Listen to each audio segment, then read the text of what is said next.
म यसरी रेकर्ड गरेर कहिले पनि जिन्दगीमा बोलेको थिइनँ, तर म आज बोल्न बाध्य भएँ, बाध्य छु। किन? केपी ओलीको मलाई यति धेरै माया छ है। चुप लाग्नु बिचरा त पितृ हुन आँटेको बुढोले त्यसलाई 5 वर्ष अहिले चिताइदिँदा के हुन्थ्यो, कसको के जान्थ्यो? यता फर्क घन्टी उता फर्क घन्टी, के को घन्टी? अहिले उहाँ अब एमाले हारेर सूर्यले हारेर अब सूर्य भगवान रिसाएर हामीलाई घाम दिन छोडे। लुगो यो नेपालमा अब के हुन्छ? रुख ढल्यो भने के हुन्छ? रुख ढल्यो भने कि त रुख ढाल्न पाए के नहुन्थ्यो भनेर यी जनताहरूले त्यसो गरे, हराएर छोडे रुखलाई चाहिँ। अनि रुख नभए बाँचिन्छ?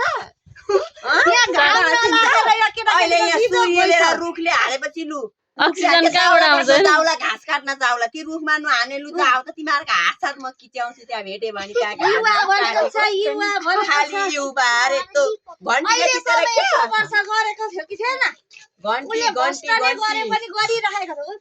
घन्टी गर्नु पर्यो भने रुखकै पत्ता चाहिने, पूजा गर्नु एउटा बिस्कुन सुकाउनु पर्यो भने घामै चाहिने, जाडो भयो भन्छन् घामै चाहिने, लुगा सुकाउन घामै चाहिने। अनि भोट चाहिँ हाल्ने घन्टी, त घन्टीको काम के छ त? एउटा पूजामा बजाउनु, त नबजाउँदा पनि पूजा आजा गर्दा हुन्छ, घन्टी नहलाए पनि पूजै हुन्छ।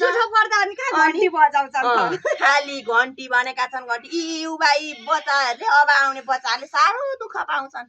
रुखले र यो घामले हराएका छन् नि जसले, तिनीहरूले साह्रो दुःख